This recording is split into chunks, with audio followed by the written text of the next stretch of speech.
Welcome to the Psanctuary Podcast, where ancient wisdom has a modern awakening. For thousands of years, psilocybin has been used as a sacrament. At Psanctuary, we're reclaiming that right, honoring the roots while rethinking religion for a modern world. If you've been looking for something real and something psychedelic, well, you've just found your people. Come on in. All right, Clint Kyles, welcome to the Psanctuary Podcast. Well, thanks for having me. I've enjoyed your podcast work over the years a little bit, less so recently than in the past, but I'm familiar with some of your work, Eric, and I'm happy to be joining you today and ready to get into the conversation. You were just telling me that your Psychedelic Christian Podcast is running on 4 years now. Is that right? That's correct. I believe we started June of 2021, and I only have about 34-ish episodes, so it's hit and miss. Usually, probably averaging about every 2 months or so, 2 or 3 months, I can get an episode out. It's definitely not, my primary focus in life, but it is something I'm very passionate about. So, what inspired you to start the show? Well, let's go back in time, I guess, but between the ages of, say, 16 and 19 years of age, we're talking back in the mid to late 90s, I had a number of positive psilocybin mushroom experiences that, to a large degree, catalyzed a lot of my religious beliefs and definitely inspired the trajectory of my thought patterns, my psyche, and my spirituality. And although very early, shortly after that, in my early 20s, I got married at 20 years old. I settled down quickly, started a family quickly. I was engaged in my local church community. At that time, I was part of a Presbyterian, Reformed evangelical community, and it was a tight network of good people and good families. And so I kind of shelved all my psychedelic experience, at least publicly, or even participating in any kind of activities like that. I didn't perceive it as negative. I just didn't know what to do with it because no one in that kind of community was probably prepared to entertain those kind of conversations, especially, in the early 2000s. So I didn't know who to share it with or if I could share it with anyone. So, other than very rarely, I might have mentioned it to my wife. I just kind of shelved it and pondered it on occasion while I was just steadily pursuing my career and my family goals. And then sometime around probably 2016, I began listening to podcasts and audiobooks regularly. And very quickly, when you start listening to podcasts, you are introduced to people like Joe Rogan, and then you hear about people like Terrence McKenna and Dennis McKenna and, Shasha Shulgin, all these kind of like psychedelic luminaries that I'd heard about in my youth. I began to kind of investigate their work and their thoughts on the topic of psychedelics as an adult with a fairly structured, what you might call concept of reality. And so it kind of reignited that interest that I had so many years ago. But now I had the benefit of internet access and, so many books being written recently. And so I was engaging it with it in a more intellectual level. And, but still, I was in this community of people I didn't know that I could openly share those ideas with. So I thought, well, maybe if I start a podcast, I can find other Christians out there who are willing to communicate with me on this topic, whether they're for it or against it.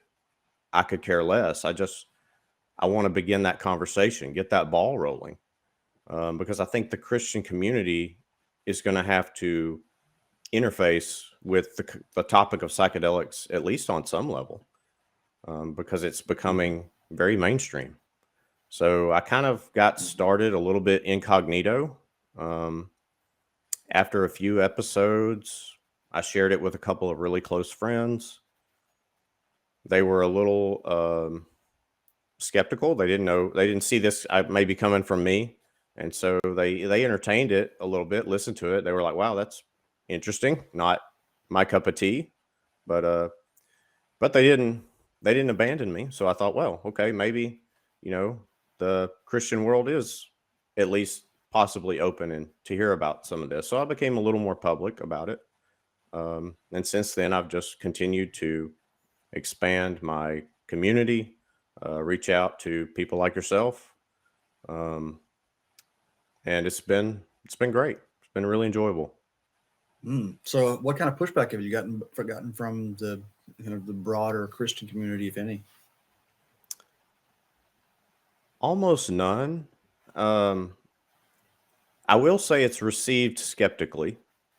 The pushback I have gotten, if you want to call it that, it's actually been more in the context of thoughtful conversation than antagonism or slighting me in any way. I've interviewed people on my podcast who have had psychedelic experiences, and they're Christians, and they don't believe that is a healthy way to interface with spirituality. Let's to say it that way. So I would say they just respectfully disagree, and I'm cool with that. Yeah,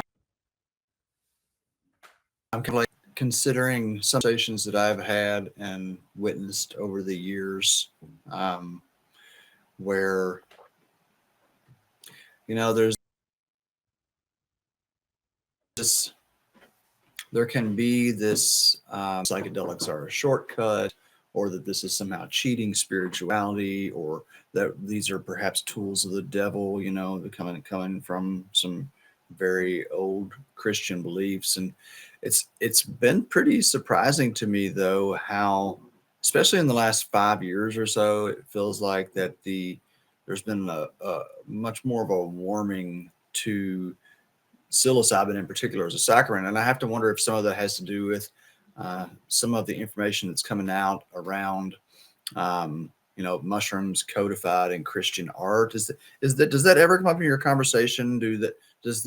Are the average Christians coming across, the psychedelic gospels and learning how, Jesus was pictured with mushrooms in the, 9th century, et cetera, or has that even made its way? Has that information even made its way into the Christian world yet? I think it does in subtle ways, but I don't think traditional Christians are interested or convinced by those resources. Throughout Christian history, we've had people on the fringe who have taught things that kind of the central base of Christianity has not accepted. And so it's always been understood that there are people, again, this may sound like I'm putting these people in a negative light. I'm not. They're people who are on the periphery. And they're usually people who are more mystical or spiritually inclined, for better or worse, because the Western society is so materialist and litigious. A lot of our theology in the Western church sounds like it was written by lawyers, because it was written by medieval lawyers. So because of that, all of the educational material or not all, but most of the educational material, especially in the Protestant world, um, has been very academically theological. And so experimenting with things like substances or alternative views or things of that nature have been either suppressed or ignored. And that's unfortunate, but anytime you have an organization, um, you're going to have the people at the center of that organization who are committed above and beyond everything else, sometimes even in spite of truth, to defending the organization above and beyond maybe new information that needs to be understood and incorporated. And so oftentimes things like that get suppressed. Back to your original question, uh, that I think that's why mainline Christians have ignored that. I think what's most compelling for Christians now is that they're seeing so many people who struggled for large periods of their lives, getting mental and emotional and spiritual relief from the burden of depression, traumatic brain injury, um, reconciling with negative patterns in their life and able to, overcome addiction and just poor living and taking more care of themselves bodily and spiritually. I mean, it's hard to ignore that. Um, if you're a Christian and you see, and say you're a Christian grandmother, you're 65 years old, you got a 20-year-old granddaughter, and she's been on the ropes for years, in and out of addiction struggles, and then suddenly you see her take a turn for the better, and she's improved, and then you learn that she has accessed psychedelics, and that's what led to her turnaround. um, how can you reconcile that?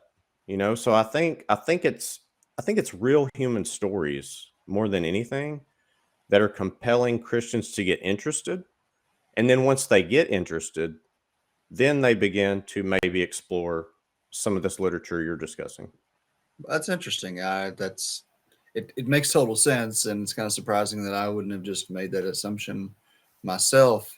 But it sounds like what you're saying is that the mental health benefits that are coming are what are really driving change, even in the Christian communities, rather than the mystical experiences, so to speak.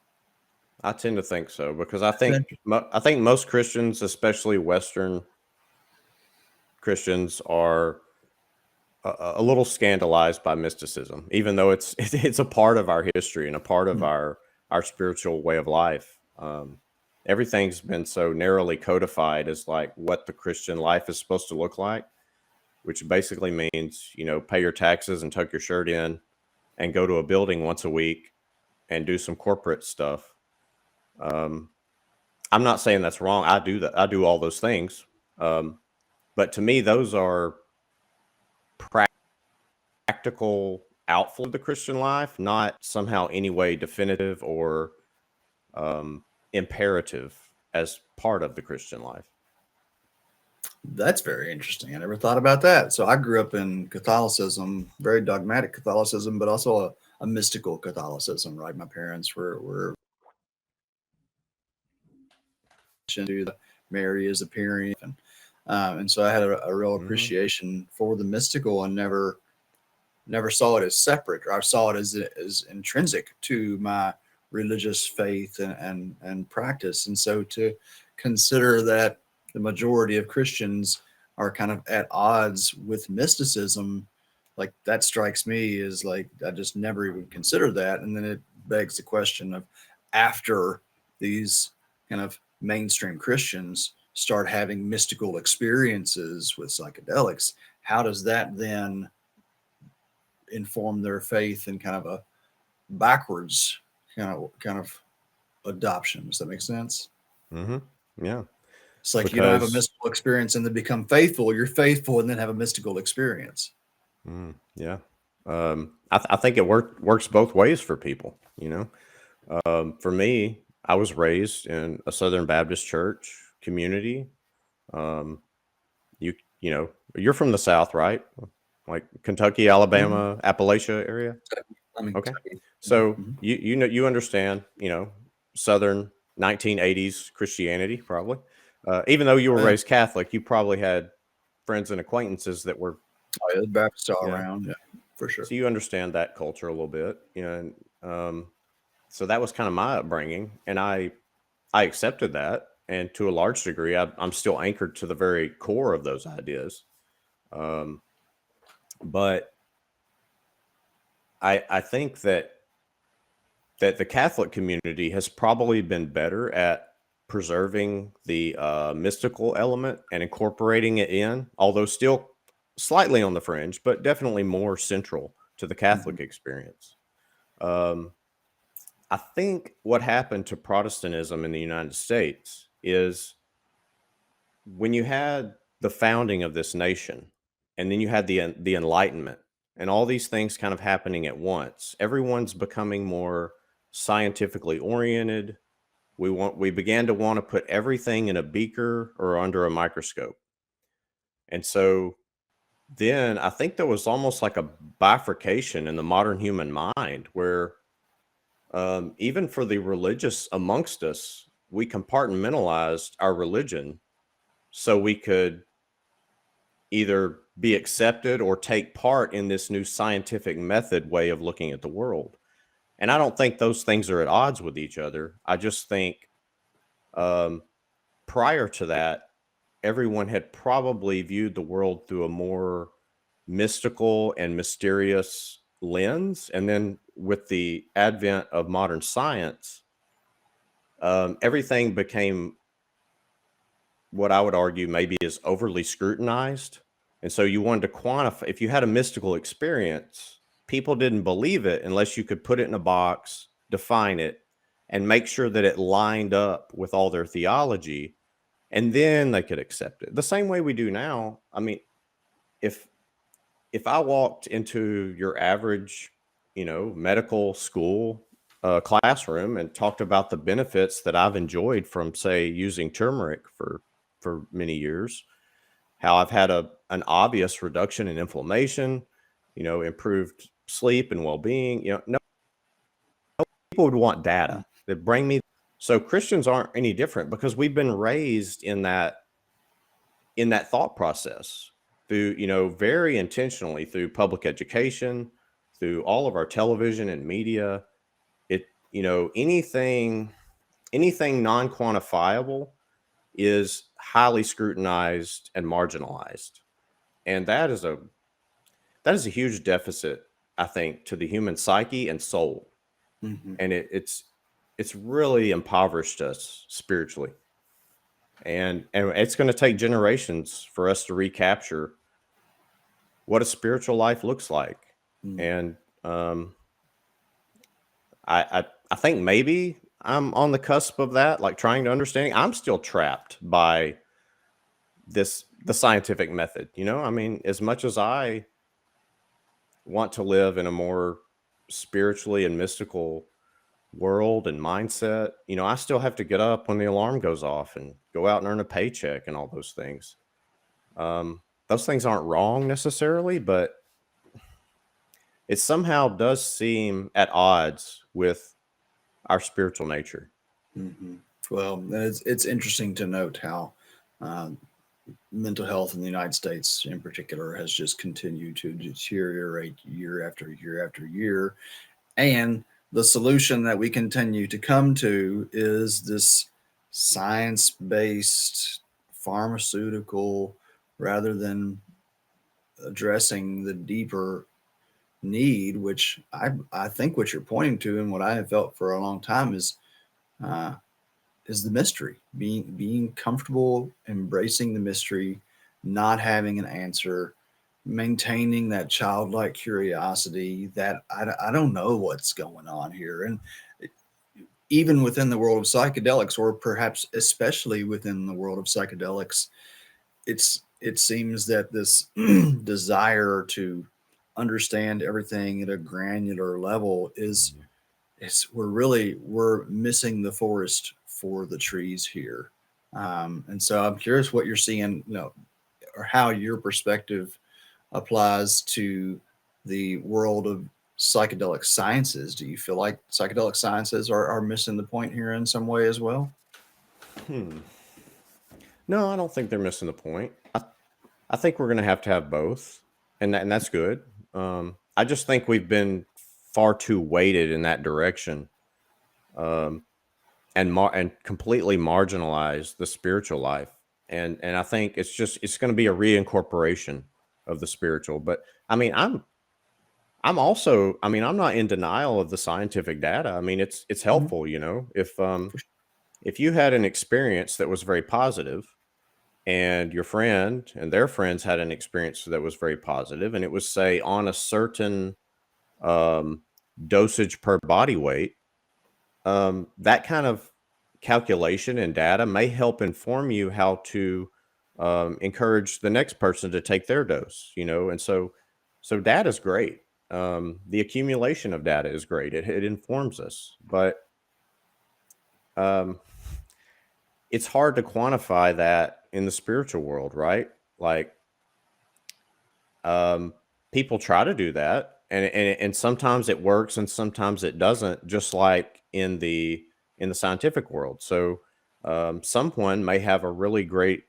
benefit from using, say, an SSRI to combat some of their depressive modes, and they might share that with a friend, and that person may try it, and it may or may not work for them. I think likewise in psychedelics, we're going to have people who experiment with them and find them to be, um, or at least they may perceive them to be problematic in their life, and then we'll have people who will use them and will benefit from them. I might have derailed something you were getting at earlier. Correct me if I'm wrong, but I know this is something that people ask frequently, and you said something about Christians understanding psilocybin sacramentally. Mm. Um, I think most Christians are very content with what the church has taught us about the sacraments of the ancient and modern church. And so I don't think most Christians are interested. I'm not even necessarily speaking from my own perspective, but if I had to try to give you an idea of what the Christian community that I speak to, they're not really interested in changing the church or incorporating psilocybin or anything else as a psychedelic.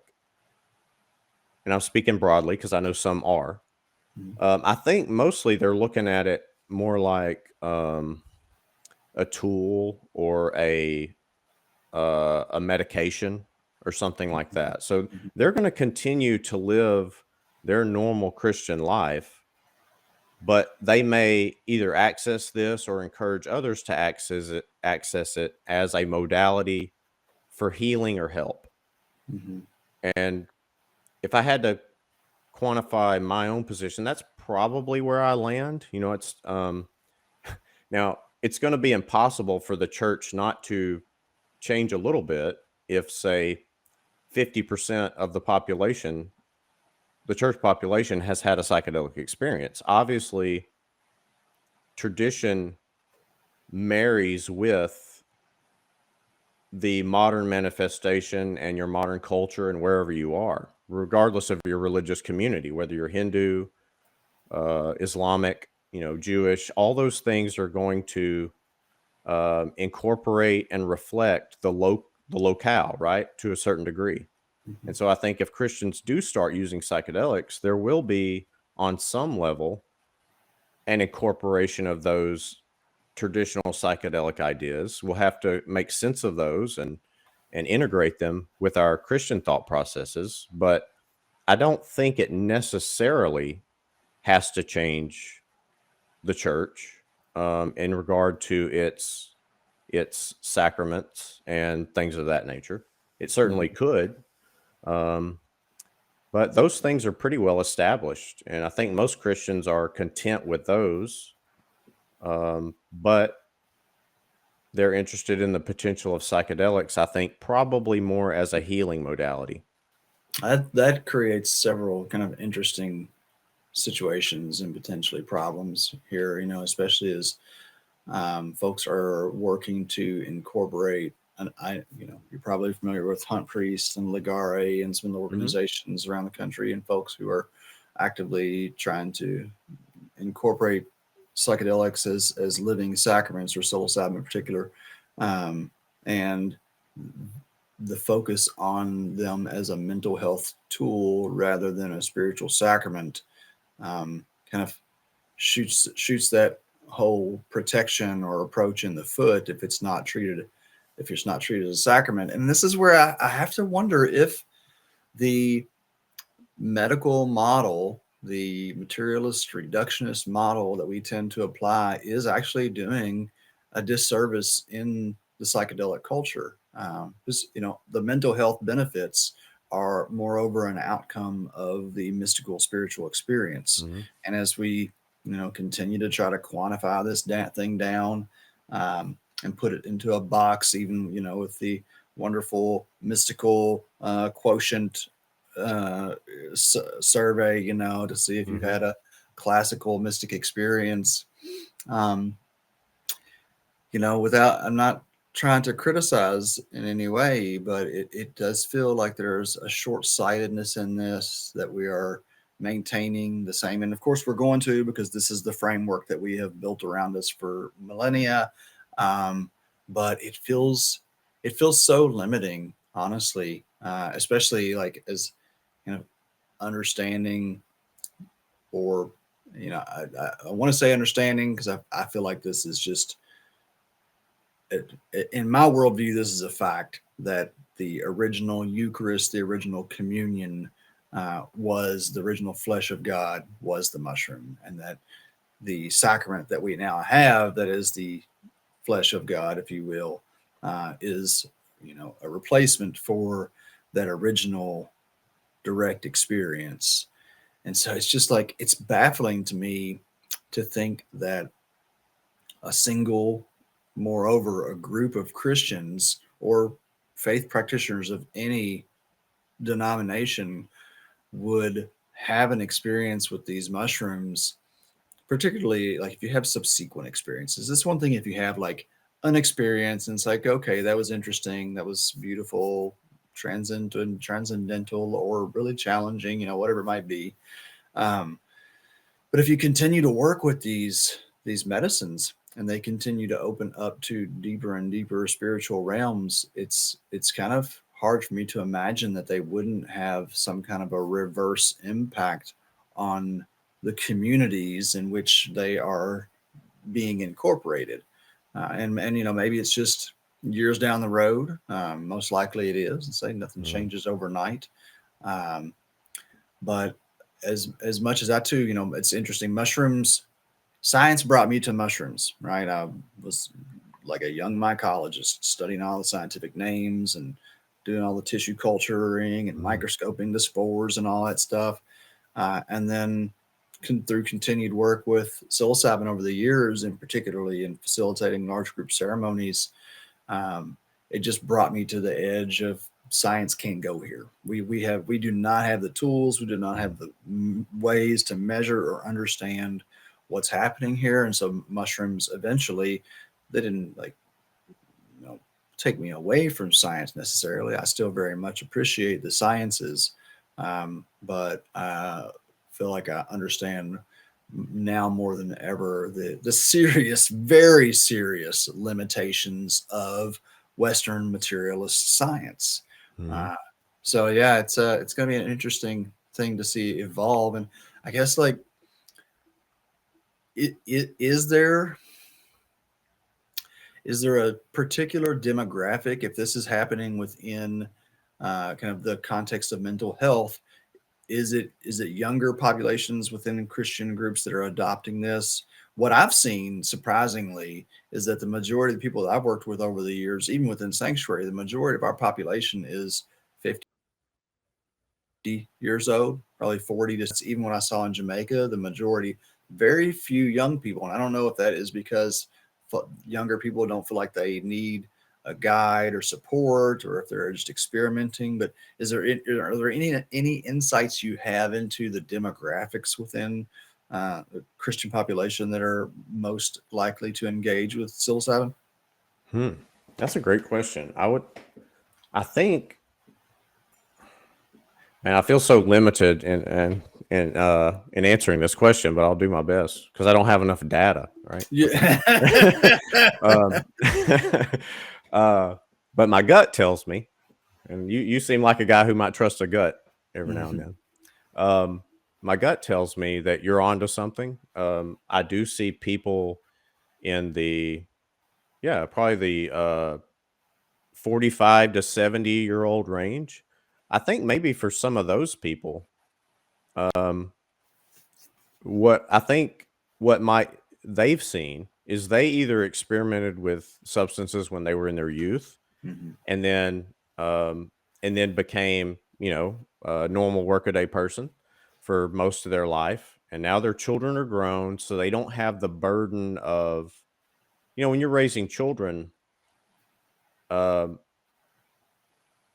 Probably less than half of it is managing them. The most of it is managing yourself, right? Like, Right. you have to moderate your voice and your reactions, and you always have to have a mindset of the benefit of that person above and beyond myself, So I think a lot of parents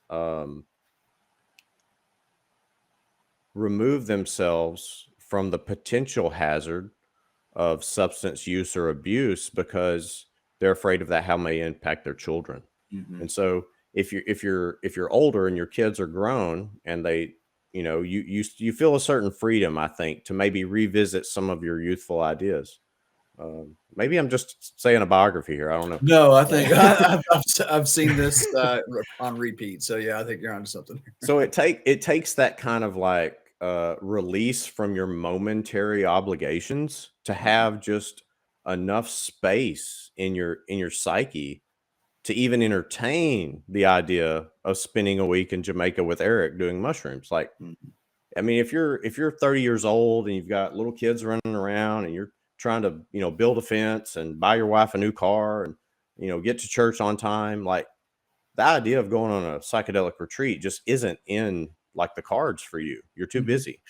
And so, yeah, you're right. I see people, usually it's really young Christians who are kind of tuned in to like the mainstream of podcasting, and they're probably listening to people like you and me, and they're interested. But then that kind of like young parent temporary time, you're kind of tied up, I think. And so I think a lot of people, more people actually approach me personally, like from church and stuff. It's people who are probably 50 to 70 and they're interested. All those people in that kind of working years range, they're like, yeah, that's weird. Yeah. Because I don't think they want to impact their that's another huge contingent of this too, is people's the way they're perceived in culture. The older you get, the more you kind of are less concerned about what your neighbor thinks often. And so I think people in that, I think young adults are probably also kind of managing their reputation a little bit too. Boy, Terrence McKenna was right, wasn't he, when he said culture's not your friend? No. I mean, Well, it can be to me, culture is one of the mirrors that maybe we should get information from. So like sometimes you have to have like a plumb line to know if you're even on the right track or not, right? And sometimes our communities provide that. It's like, I think there's something kind of what some people might call, evolutionary about that. Like if you're so far outside the group, to some degree you get terminated, right? And so we all have to conform a little bit, whether we like it or not, just so we can participate in the economy. But yeah, it's not your friend, because it's looking out for itself, not you as an individual. So you have to kind of like balance your individuality with like what culture will tolerate, to some degree. And I have to tell myself that. So like maybe as a Christian, I'm really open to this topic. Maybe most Christians aren't. And if I venture too far, I'll marginalize myself to such a degree that I can't even be effective at what my goal is, which is just to bring this topic to the community to discuss. Because like you said, I think it's going to be a long time if and when culture ever makes sense of psychedelic experiences. And maybe, I hesitate to say the problem, but maybe, we'll just say it, maybe the problem is trying to make sense out of it all, right? Like, again, going back to this desire to put everything in a box and break it down into its individual components and understand what affects what. And okay, you can do that, but like you mentioned the like grams per kilogram body weight, like that's still a standard metric in clinical application of psilocybin, and it's not how this thing works, right? Like it's baffling to me that body weight is still one of the primary metrics that's used in establishing dosage, when anybody that's been administering psilocybin to any degree can tell you that body weight is, I find it to be one of the least relevant factors. I've seen huge people just crushed by small doses, and little tiny women just taking big 15, 12, 20 gram doses and not having hardly any of an effect from it. So it's I definitely look forward to more, ironically, more subjective exploration of this experience and how it relates to the individual, and then how that translates into the culture. Having probably pulled myself way too far out of the norm at times, I have been on the margins, which, as well, like that's from what I understand from my studies of indigenous and shamanic cultures, is that the shaman was usually on the outskirts. They weren't one of the regular folk. And so, as quote mainstream as psychedelics are becoming, I suspect that we will eventually see that kind of recalibrate. We'll get to a point where people understand, oh, okay, yeah, this is something that I do like once a year or once every 2 or 3 years, and then is a very small percentage of the population that regularly works with these medicines and is really an explorer out there. So I'm curious if there are any particular experiences that really informed, or I guess informed is a good word, or kind of like, bridged or applied to your faith. Like how have your personal experiences with psychedelics and psilocybin in particular, that's my main interest, because I think there is something very unique about psilocybin. And if we consider the possibility that God is a sentient being, then I think it's possible that the mushrooms, there's an intentionality behind the mushrooms, without going too far off that. But anyway, what kind of personal experiences have you had that have impacted your own faith? Yeah, great question. And just to comment a little bit on what you said there, not to go down a rabbit trail, but I do believe that psilocybin is unique. And just to be completely open, like that's other than cannabis, that's the only quote psychedelic I've used is psilocybin in its natural form. So there's no adulteration needed, right? You don't need a laboratory. All you need is a cow pasture, and the rain. I mean, what's more creation oriented than that? So yes, my psychedelic experiences have radically informed my spirituality. Probably the most impactful was the very first one. So I was about 16 years old, again, steeped in Baptist religious culture. And although I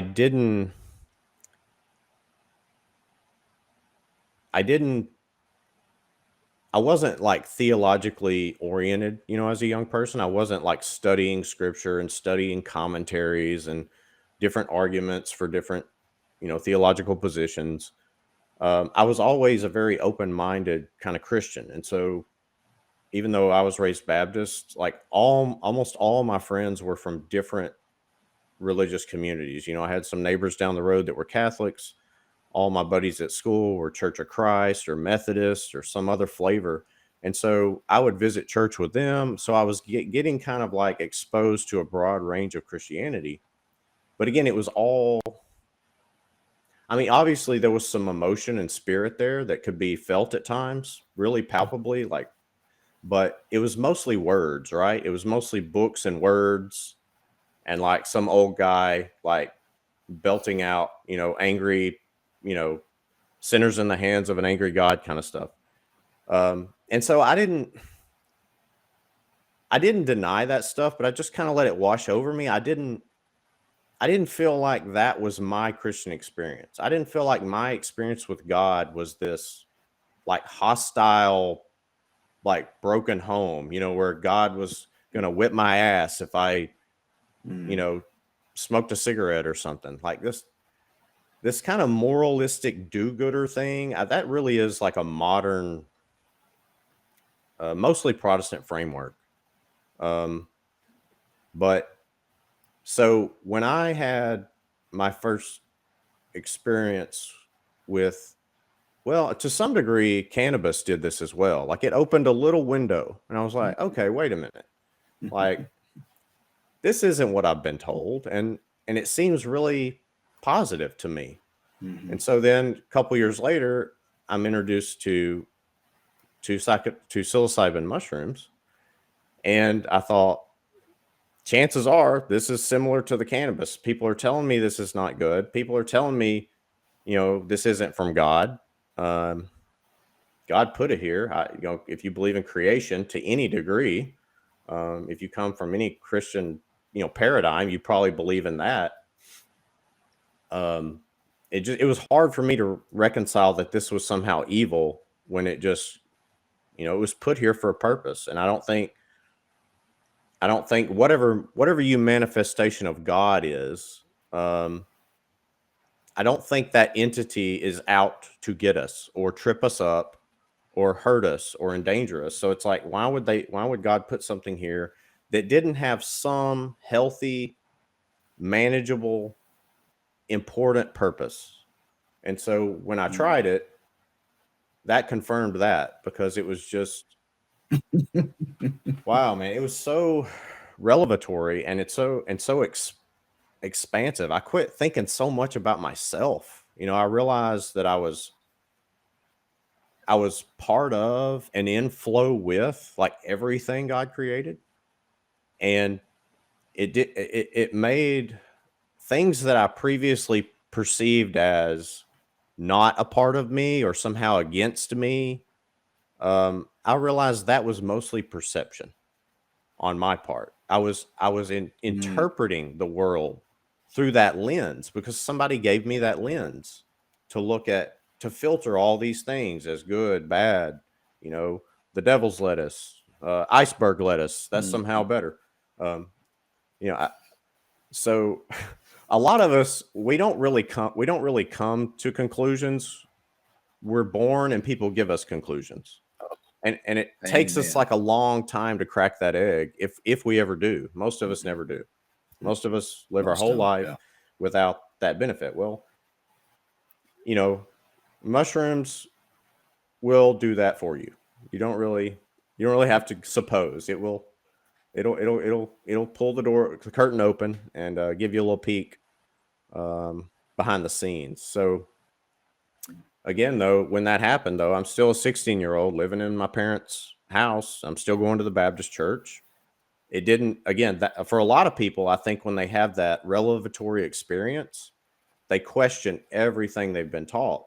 For me, it was more like, personally, it seemed to confirm a lot of that, but then I had to dig through and kind of like make sense of it and try not to impose my ego on it.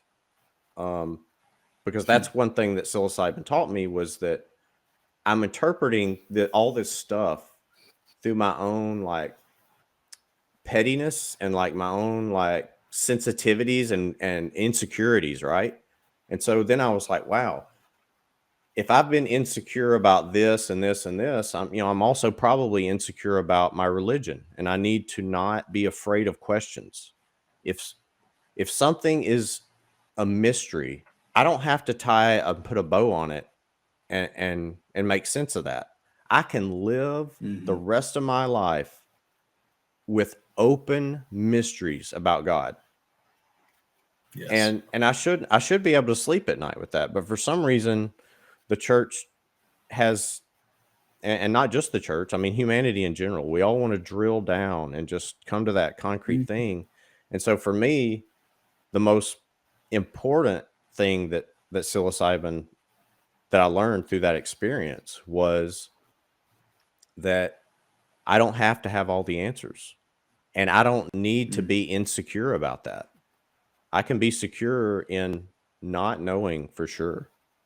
And that's what I call Mhm. faith. I mean, Christians talk a lot about faith, but That's they don't ever want to use it, kind right? of the definition. They want to quantify everything. So they don't have that. It's like they keep faith in a safe and they pull it out like if they have to have it. Like, oh my God, I just had an argument with a science professor at the local college. Let me run and get my faith, so I don't become a heretic or something. That's so silly, Mhm. I think. I agree, and it has me curious as to how you're diving into this world. How have you not become disillusioned with, you know, general Christianity, or maybe you have. I don't know. Where do you stand in relationship Mhm. to that theology right now? I still heartily subscribe to the core tenets of Christianity.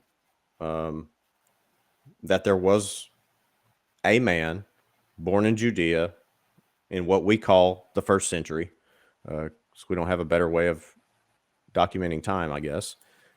And within him dwelt the Godhead bodily. I mean, I think we all know the story. I don't have to get too far into that. We all know who the Mhm. guy is. We all heard about him. I believe in that guy, and Hmm. and I believe in the core tenets and the creeds of the church. I I guess why I'm not disillusioned is that I see us all as very childlike.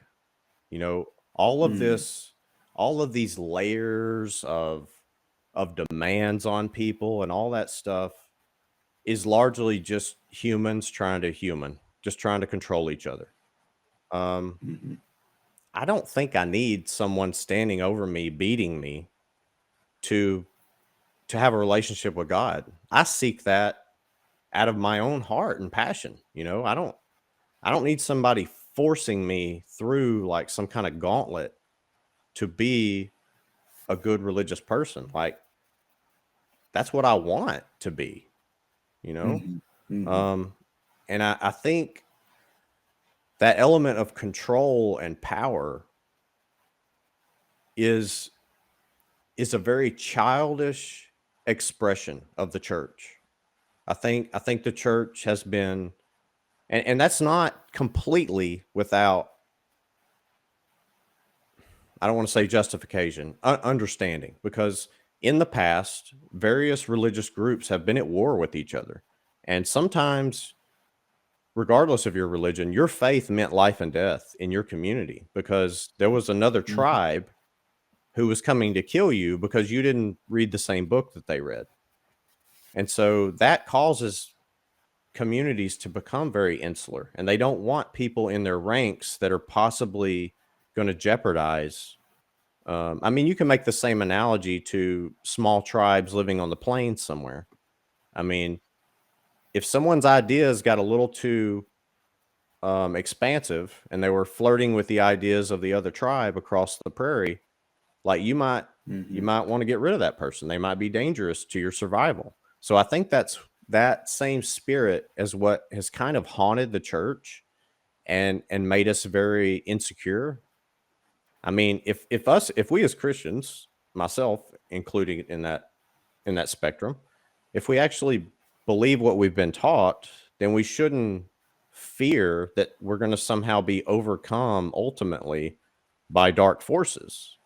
I mean, I've read the end of the book, and according to it, the guy that I believe in, he wins. So it's like, why would I try to impose my laws, my religions on other people by force? Like, if that story's good enough, it should compel people to follow it without me forcing them to.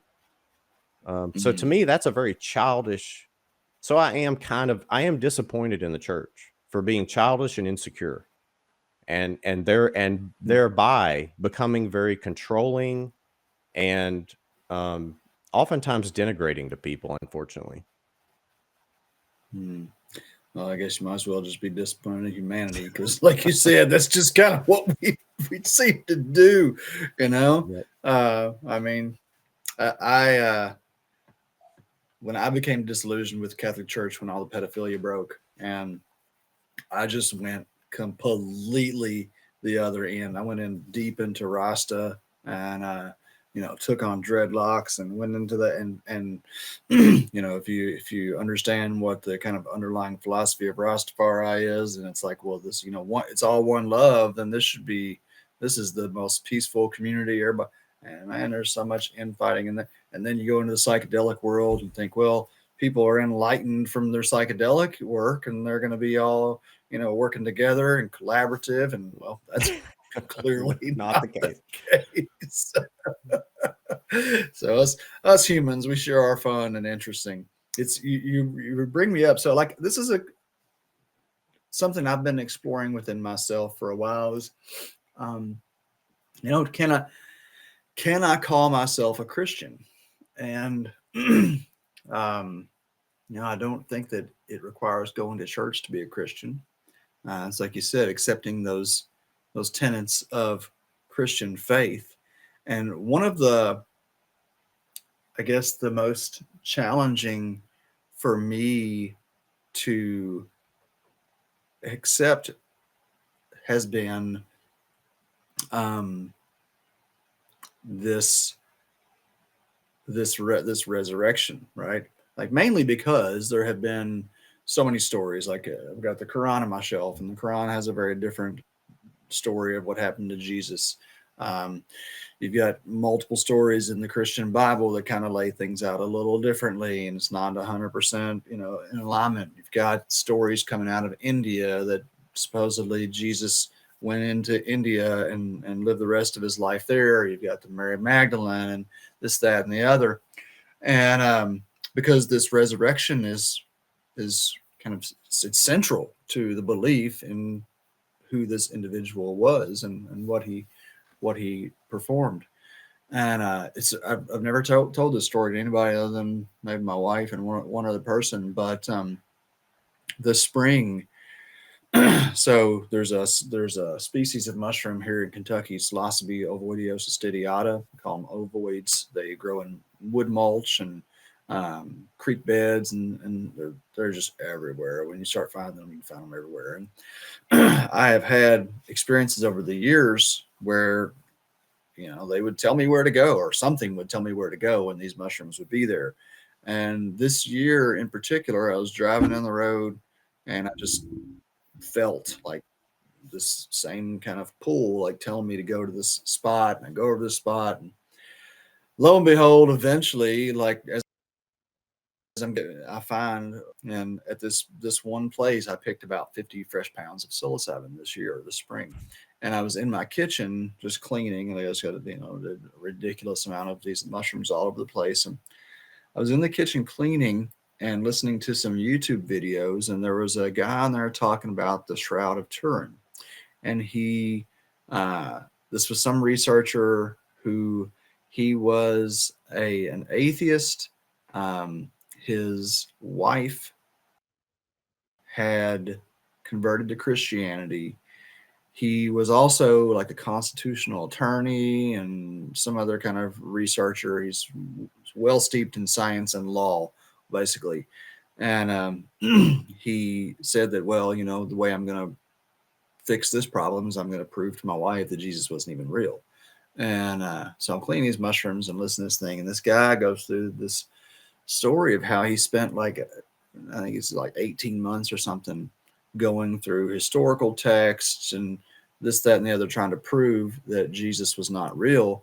And that by the end of his research, he said he had no other, like, nothing else to say than that not only was Jesus a real historical figure, but this death and resurrection could be proven historically.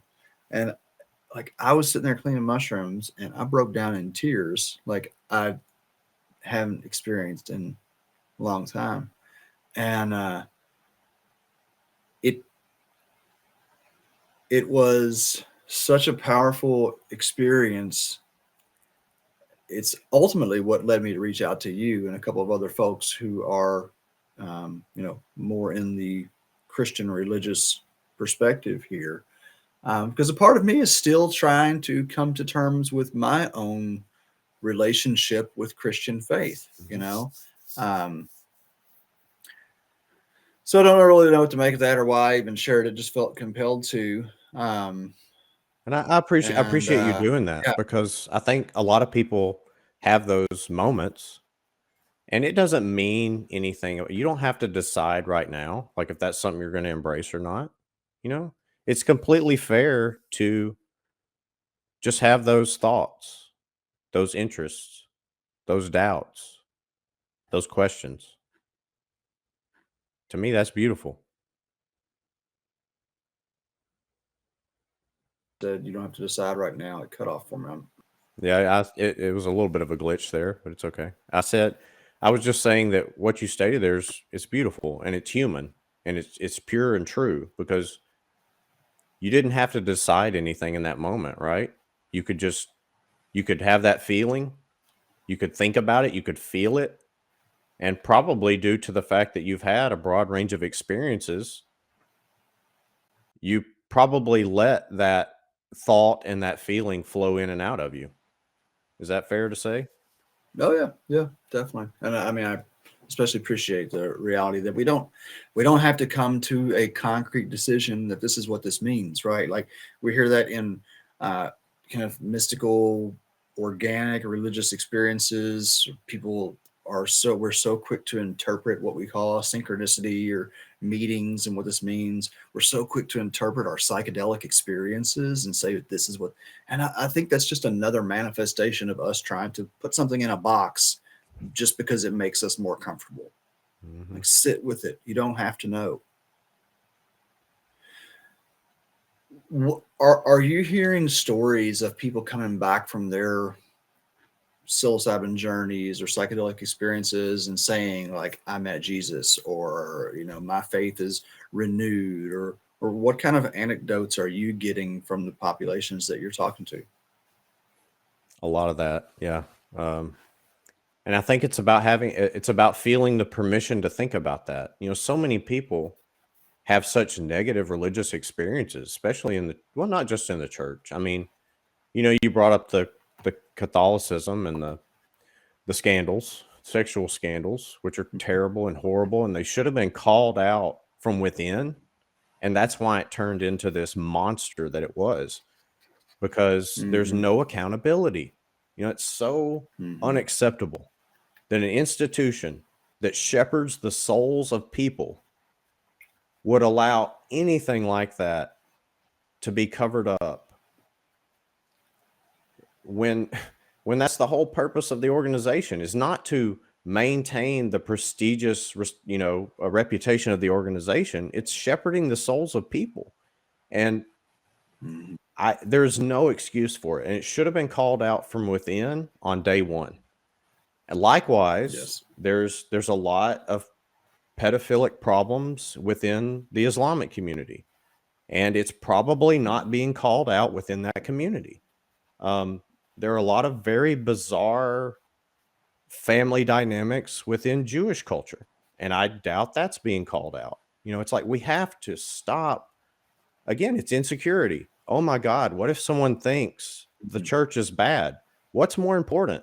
Like, We should rate we should point at it. We said this is what we're trying to deal with. Sinful nature. Like, anyone who does something like that is not exhibiting the behavior we want to embody in this reality. Let's do something with that person. I don't know. Maybe we can rehabilitate them. Maybe we can reconcile them. But at the very least, we have to remove them from endangering others. Sorry, I went on a tangent. I get a little bit passionate about that topic. Okay. It's so Yeah. infuriating to me that you would allow an institution whose here on the purpose on the earth is to help people, and it's like an institution that's become That's like disgusting. some kind of a racket where we got enough problem fighting that. So yes, there's a lot of people who are kind of like, I think traumatized is not too heavy of a word by their Christian for sure. upbringing, and so they've distanced themselves. But then after a psychedelic experience, just like it did for me, it kind of confirms some things. I think they have that experience and they're like, wow, so maybe I didn't have to throw the baby out with the bathwater. Maybe I can like come back to this as an adult and be thoughtful about it and maybe investigate it. Maybe I don't go back to the church I was born in. Maybe I experiment with some other flavors of Christianity, or maybe I just learn about spirituality in general before I narrow down on Christianity or something, you know? So yeah, I'm getting that a lot. People willing to reconsider and maybe, and oftentimes actually kind of lean into their childhood, religious upbringing, be it Christian or otherwise. Well, that's kind of what from what I understand, the research that was done from Johns Hopkins, where they administered psilocybin to various religious leaders, is that across the board, all of them became more faithful in their faith of origin. It didn't like deter them from their faith, right? They could see the deeper truths, which it's interesting. I guess I'm like really curious though. Like, I mean, and you're a good example. And like, I'm not asking this question. Like, Psanctuary is a church where we don't invite people to it. I mean, sometimes I'll say to somebody, hey, you should come check it out if you want to, but like we are not evangelizing. We are not telling people that we want people to come. But I'm curious if was there ever an inclination to explore a psychedelic church to help you better? Because it's like, it's interesting, right? Like the Christian or any traditional church is not really going to be able to provide context or like informed integration support for psychedelic experiences. The psychedelic churches are not typically well informed on, like truly informed on faith traditions, I feel like. Right. And so there's this gap between these two worlds that really needs to come together to support both kind of aspects of the work. And I'm just kind of curious for yourself, has there ever been any inclination to explore psychedelic churches to see what they offer or to see where these two worlds come together? Yeah. That's a good question. I'm glad you brought that up because you mentioned something earlier and I really wanted to give voice to that. I guess speaking as a person living in the United States, I'm going to address this from a legal lens first. I want everyone in the United States, regardless of what their religion is, I want them to have full religious liberty so long as they're not harming anyone else. And so I really respect what you do because so we have these laws that criminalize certain substances and the use and possession of those substances. Well, if someone's spiritual, religious beliefs are inclined to make use of these medicines for their spirituality, I want them to have whatever legal loopholes are necessary for them to live their spiritual life without any negative legal repercussions. So I think groups like yours, the UDV, Santo Daime, the Native American Church, and I'm probably leaving multiple others out. I respect and really want to see those churches legally protected. Although I don't subscribe to their particular, religious viewpoints often. Um, I would say I am currently and have been for over a decade in an Episcopal church. It's probably not unlike your Catholic upbringing. It's more of a high Episcopal churches run the gamut, from very austere to very high church, and from very liberal to very conservative. And so um, the particular church I'm a part of is one that's more Anglo-Catholic. It's more high church. We've got all the bells and whistles, the organs and the incense and all that. Um, I'm very comfortable there, and that is kind of where I'm anchored spiritually. And so my investigation of these other churches, like yours, for example, has been appealing to my interest, not necessarily to my spiritual desires. Mhm. But one thing that really appeals to me is being surrounded, and I'm sure you've heard this from people who fellowship with you. Just to be in a place surrounded by people who understand you on a level that almost no one else does. The ability to commune with each other around that experience, that definitely appeals to me. And I wish I had more of that, really, just opportunity to fellowship with people who have a similar understanding or background. Um, but does that answer the question? I'm not sure if I Oh really. yeah, I mean, I think that's ultimately what we're looking for in our, identity groups, if you want to call Mhm. them that, even churches, is we're looking for people who have a similar worldview, maybe practices that are in alignment that we can speak to and feel free to discuss. And that's certainly one of the things that we hear the most is people.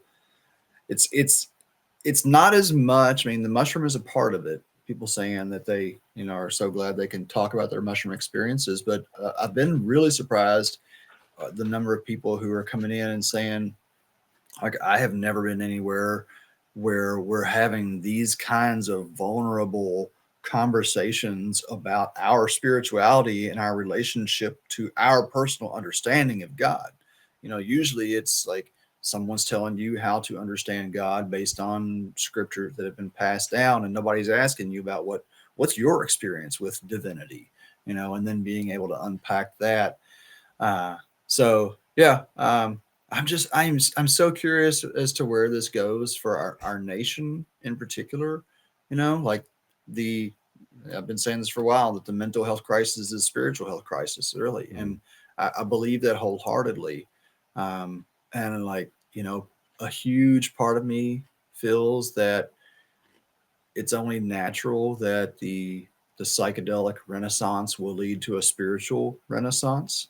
Um, and then that spiritual renaissance will reshape particularly American, but I think it's going to be global, as long as society makes it through. Is going to reshape our relationship with this understanding of our Creator, which feels like a very good thing. Feels like we've had a pretty limited kind of concept of our Creator. And quantum sciences, the advanced physics that are helping us understand the deeper mysteries, not even understand that there are much deeper mysteries Mhm.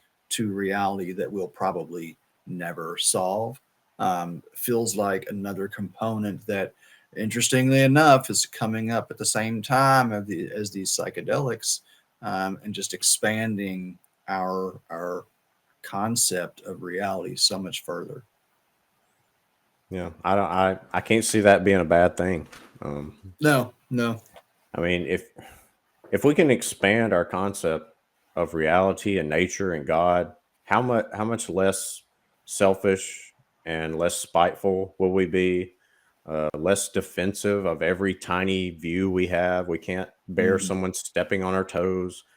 Um, I'm excited to see so much mainstream conversation in regard to religion, psychedelics, health. Like it's almost like what I always wanted to see, but now that it's here, I'm a little blindsided. I'm like, oh my goodness, like I'm like awash in all this content and Mhm. resources, and uh, it's a beautiful tornado to live in.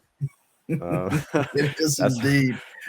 Have, that's have the you only. studied much Taoism? Have you looked much into ancient Taoism or? I haven't. I mean, I'm just peripherally familiar with the concept. Break it down a little bit for me. Give me a Well, 10,000 I feet view. couldn't I could Or never. I we might mean, not have you time know, for that, but the opening statement of the Tao Te Ching, and this is kind of the foundational reason we use this at Sanctuary, is like the opening line is the Tao that can be named is not the eternal Tao. So like admitting from the get that we just don't know, like we'll never understand where all of this originates. But what struck me as you were talking is that Taoist shamanism in particular, like pre ritualistic Taoism and all the kind of same dogmatic stuff that the typical religions fall into, um, was and still is where its practice is a really amazing experiential understanding of this intersect with what we now call quantum, and where psychedelics played a huge role in ancient Taoism. There's a teacher, Mantak Chia, who I'm always like, this guy. This book here, uh, Awakening Healing Energy Through the Tao, Mantak Chia. Anybody out there is looking for something to blow their mind? Uh, that book is actually, um, the single source that I feel like kind of kept me sane as my psychedelic experiences became so transpersonal, so interdimensional. I started experiencing phenomena that I could not explain anywhere else, couldn't find any explanation for. And his book, that book in particular, really helped to ground my extreme mystical experiences in a physical reality, which, that there I suspect there's huge value in us kind of maintaining this balance between the mystical world and the material world, which is, maybe another evolution of spirituality. We've spent so much time just focused on heaven and the pie in the sky and meeting Jesus in the afterlife, whereas when we have these experiences with plant-based psychedelics, it provides like a grounding in the self and an understanding that heaven is within, the teachings that Jesus espoused. You can experience those in these states, particularly with psilocybin. yeah, I think heaven and hell are here now. Um, Mm-hmm. we're experiencing them. Yeah, I think you're right.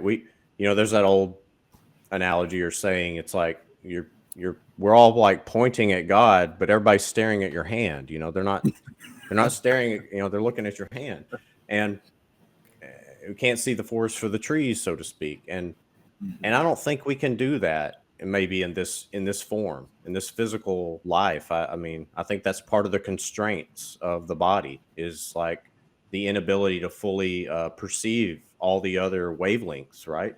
We have a very narrow band of things we can hear, see, smell, touch, feel, and that's like 5 out of 1 million. And so I just think maybe we have there's a million more senses to experience, and we're like another analogy, those all the men standing around the elephant, and they're all feeling a different part of the elephant, and one of them says it's a snake, and one of them says it's a tree trunk, and all this stuff.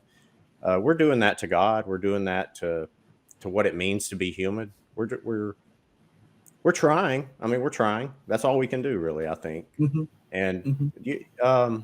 I just had a thought. Didn't Terrence McKenna base part of his time wave theory on the Tao Mm-hmm. Tao Te Ching? Hexagrams of the I Ching, yeah. Mm-hmm. Okay. I knew there was some relationship with that. Yeah, Yeah. Again, it's a my knowledge of that's powerful. very shallow. So but Oh, I I mean, am mine too. familiar with it, just on the very cursory level. Hmm. Um, Hmm. it's Yeah, I mean, basically these folks were going off in the mountains. Some of them, yes, consuming psychoactive plants and sitting and observing and trying to just experientially understand the deeper and deeper natures of reality. And there are, even within our physical system, there are subsystems that operate on we're not aware of, like this microcosmic orbit that he talks about. Like that's the thing that saved my life. It's very interesting. Most people will just scoff at this, but when I have, and working with facilitators in particular, but also people who are, in ceremony themselves, that one of the most powerful grounding techniques, and I mean, you can get to a place where you can be significantly out of your body and not really know it. And one of the things that he teaches in there is something that was happening to me in these mushroom experiences. My tongue would just keep, like, on the roof of my mouth was just going back and forth and back and forth, and I would just be sweating and all this stuff, and I just thought I was just losing it. But this technique of connecting your tongue to the roof of your mouth, it completes a circuit of energy that runs up the spine and down the front of the body. And if you notice that babies, when they sleep, they keep you can't even see it, but their tongue is on the roof of their mouth. And we are bilaterally symmetrical. Your tongue, you have that seam that goes up the center of your body, and you can see it at certain parts. And so I've had, facilitators who were holding a lot of space, and they would call me and say, like, I've just been doing too much work and I'm like picking up other people's energy and this, that, and the other. And that meditation of just meditating and holding your tongue to the roof of your mouth for 20 minutes, and just breathing in and out through your nose only, will do so much to recalibrate your energy. So, like, that's where I've always been, as long as I can remember, I've been just so interested in the varied perspectives and what we can collect from from various wisdom traditions and bring into our lives and apply. Like, I personally think that there's a very high likelihood that Jesus himself was more of a shaman than he was a minister or a religious priest, so to speak. Especially when you consider, like, the miracles and the things that he performed. These are all things that are actually written about in Hindu religious practices and the yogic traditions, that we all can achieve these, what are called siddhis, that are different forms of um, psychic spiritual abilities, where we could all walk on water and we could all raise the dead and we could all do all these things. So yeah, so much more to explore into a kind of one of the, as we start to wrap up here. I'm curious if you could speak um, to the role of community. Like, in religious communities, it's very obvious, like that's what a religion is. It's a community of people that come together around, a set of beliefs and practices and ideals, etc. In the psychedelic world, it seems that this is something that we haven't picked up on quite as well. And I don't know if you could speak to that, but I'm just kind of curious, like, what can the psychedelic community or the psychedelic world learn from religious spiritual communities that may help to um, just create more cohesion and collective advancement, rather than what seems to be a lot of, like, businesses vying for the mm. market share. I will try. I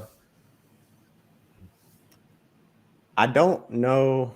And this is me speaking off the cuff. I haven't really thought through this or prepared to Mhm. mention it, but maybe my comments will create stimulate something. Somebody else can maybe riff on this at some point. Um, I'm not sure that a psychedelic substance is um, enough of a thing for people to dispense with all their pettiness. You know what I'm saying? Like, so, um, It's beautifully said, by the way. Yeah. like religions, they require a lot of you, right?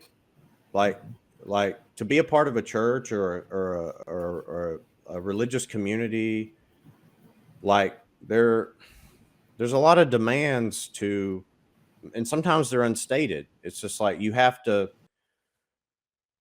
conform to a certain degree because for lack of a better way of saying it, the stakes are so high. I really prize the mushroom and I prize psilocybin, but I don't know if it's big enough to build a whole community of devotees around. Does that make sense? And that's not to disparage it in any way. Beautifully said. I think maybe people need For sure. No, I more think that's- deeper compulsion and demands upon them to get that centrally unified. Maybe.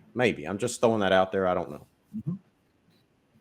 No, I think it's 100% because like what we're already seeing in Sanctuary, we're like 4 years in, 500 plus deep in members, and what you see is that people come in.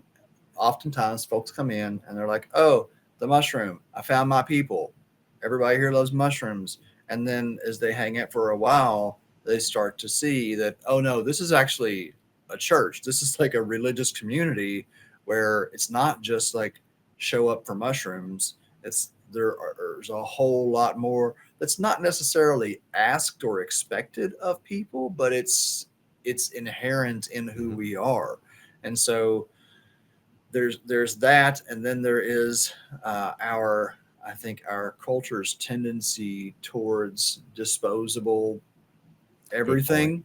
And so if there's like a minor conflict, then people are like, "Oh, well, I'm out of here." Like the premise that psychedelics kill the ego is an outright lie. They will potentially diminish the hold that your ego has on you for a few I think they hours. give you a chance. They give you a chance. It's up to you to get rid of it. Chance. You've got to carry through with the work. You've got to keep on. You got to keep facing those uncomfortable situations and having the conversations that are really challenging, and to continue coming back to a compassionate perspective, to continue to realize that our experience is our projection, that this is not what someone else is doing to us. And so it's been really interesting that piece, seeing how that plays out. Because we're not here to convince anybody to do anything. We're not trying to convert anybody to do anything, but we are a very real faith-based community. And that while the mushrooms are the sacrament, mushrooms are like 20% of what we do as a community. And if it was just the mushrooms, then it wouldn't hold together, plain and simple. That's you're experiencing what real church leadership is like, Oh my gosh, we've got a wonderful lady. No, go ahead. I'm sorry. You've got this core community of people that are committed to each other and to your sacraments, but you have all these people who are interested there. And I'm not denigrating these people. It happens at our church. They show up. They show up for the bells and whistles. They show up for the beautiful building that's 100-something years old. They show up for the stained glass. That draws you in. So a lot of people are drawn in by the fact that, wow, a community of people who use mushrooms, and it has a legal protection, and so they show up, but they're not really in it for the whole thing, the community. And when you're a part of a community, that means you can't bail the first time you get pissed off. You've got to treat these people like they're your brothers and sisters, and yes. Sometimes they do and say things that just make you so mad, and you've got to forgive, you've got to love, you've got to watch their kids pick their nose and wipe it on the wall. It's like that's real life, man. And it's like that's real community. And a lot of people are not that bought in, and so they show up, they do the thing for a while, and then they wander off, and that maybe that's their path. We try to do that at our church. We don't beat people over the head. We welcome them in. And if your path leads you elsewhere, we wish you the best. I don't like any community that tries to trap people. I think that should be a real red flag. Right. If you're being kind of kidnapped, so to speak. And Or condemn someone just for leaving their community, Right. right? Like that's cool. It's not your, if it's not a good fit for you, it's not a good fit for you. That's all good. I will say that I thank God for the religious leaders who have come into our church, because they have helped me understand better the magnitude of what I'm dealing with and what we're dealing with as an organization. Because I just thought, like, for the longest time, I was just like, man, I'm just messing up. I must be really screwing this thing up. And then we have a woman who came in about 6 months ago and just went through our minister programs, and she was an Episcopalian minister and helped to build several churches, and she's been a mentor to me here lately. And it has been so, you're dealing with the same problems that church deals with. This is church problems. And I'm like, oh, I didn't know that this was going to be a church problem. I didn't know. So anyway, lots of fun. We're learning lots of new things. And yeah, it's amazing to see the impact that these mushrooms are having on the world and having on community, but it is so crucial, even in the mental health world, that we do not put these mushrooms on a pedestal. These are not your savior. These are a tool that you can use to help get deeper access into yourself, a deeper understanding of who you are, but they are not a solution. I feel like that's so important to communicate out. So last question before we get off here. We've been here almost an hour and a half now. I so appreciate your time. It's gone by quick, because Thanks it's been great. Yeah, it has. So this is kind of a modification of a question I used to ask in Jamaica. I love it. I love it. I love it. If you could pick 3 people from any time or history to be in ceremony with, who would that be? Whew. Wow, that's heavy.